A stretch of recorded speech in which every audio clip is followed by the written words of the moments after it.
Do you want to know how not to use ChatGPT? Do you know that artificial intelligence can hallucinate?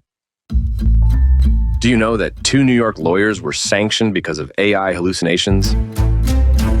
I am a technology lawyer, and I will explain. Stay tuned. Welcome to the curious world of hallucinating robots. This isn't science fiction, but an intriguing facet of contemporary artificial intelligence research. The concept of a hallucinating robot might sound bizarre or ridiculous, but it's a notion that's gaining traction in the scientific community. One scary issue with using artificial intelligence is that artificial intelligence can hallucinate. Imagine you have a robot that's supposed to be really good at recognizing things and telling you what they are, like whether it's a picture of a cat or a dog. This robot learns from lots of pictures, like seeing hundreds of cats and dogs, so it can get really good at it. But sometimes this robot can make mistakes. That's because it learns so much that it starts seeing things that aren't really there. So if you show it a picture that's a little bit weird or different from what it learned before, it might think it's something totally crazy, like a cat with wings or a dog with 3 heads. That's what we call AI hallucination. It's like when the robot's super smart brain gets a bit confused and gives us some silly answers because it learned too much and tries to make sense of things that are just too different.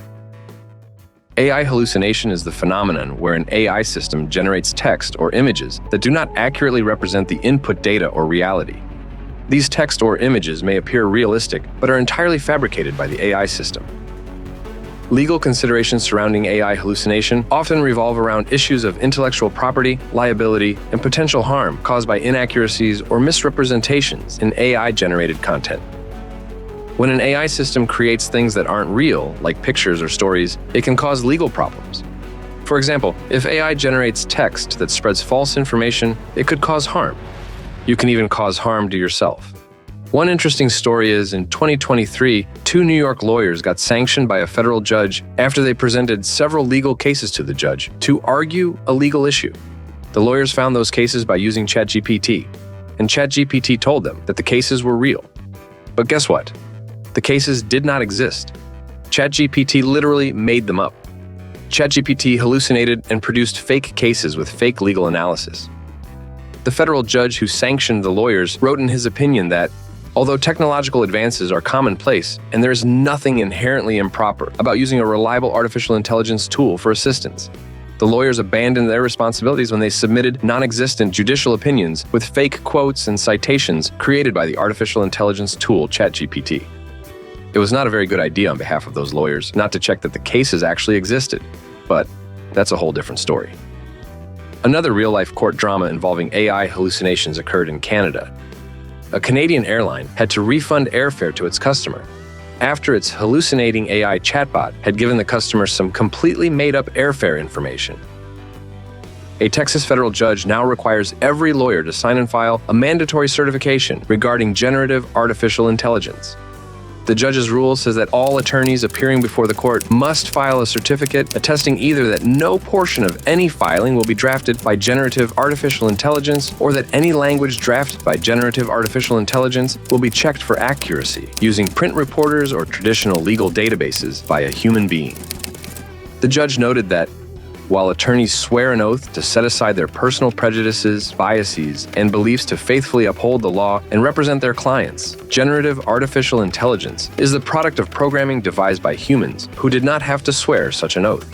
As such, these systems hold no allegiance to any client, the rule of law, or the laws and Constitution of the United States, and unbound by any sense of duty, honor, or justice, such programs act according to computer code rather than conviction, based on programming rather than principle.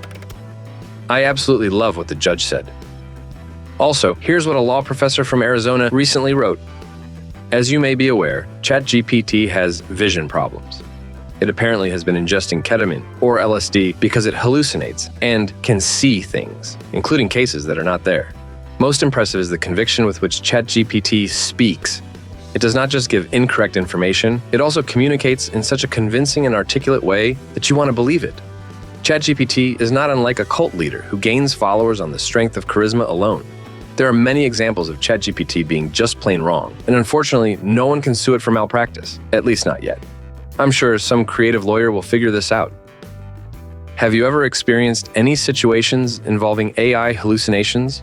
If yes, tell us your story in the comments below. And now, let's talk about how not to use ChatGPT. I am going to provide you with 7 rules for properly using ChatGPT.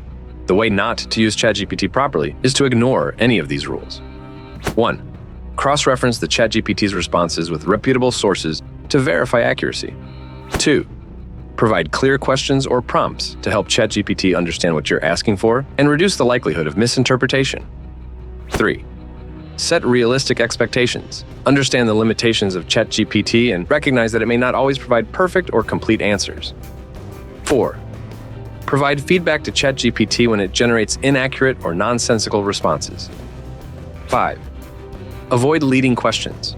Try to avoid asking questions that could lead ChatGPT to speculate or generate unreliable responses. Ask clear and direct questions based on factual information. Ask open-ended questions as opposed to yes/no questions. 6. Apply critical thinking skills to evaluate the ChatGPT responses and consider whether they align with your existing knowledge and understanding of the topic. 7. Never forget that artificial intelligence learns from the data it is given, and sometimes that data might have biases or inaccuracies. The most important thing you need to remember is that an AI system is usually only as good as the dataset that was used to teach the system. By following these rules, you can minimize the risk of encountering hallucinations or unreliable output when using AI. Always remember that artificial intelligence can have a wild imagination. You must watch out for AI-induced hallucinations because they might make you question not only your reality, but also your sanity. Use the rules we discussed earlier in this video to make sure you don't end up chasing digital ghosts. Thank you for watching this video, and thank you for visiting this channel, Tech Law Fusion. I am a United States technology lawyer, and on this channel we talk about legal issues involving artificial intelligence, smart contracts, EFTs, cryptocurrency, intellectual property, and news involving law and technology. Please subscribe to this channel and come back, as we will be discussing many interesting and unusual topics. If you have a topic you would like me to discuss, please let me know in the comments below. Please like and share this video. Follow me on social media. The links are in the description below. I also ask that you carefully review the disclaimer at the end of this video. Hey, what's up, smart people? I am the lawyer behind this channel. Stay smart and come back.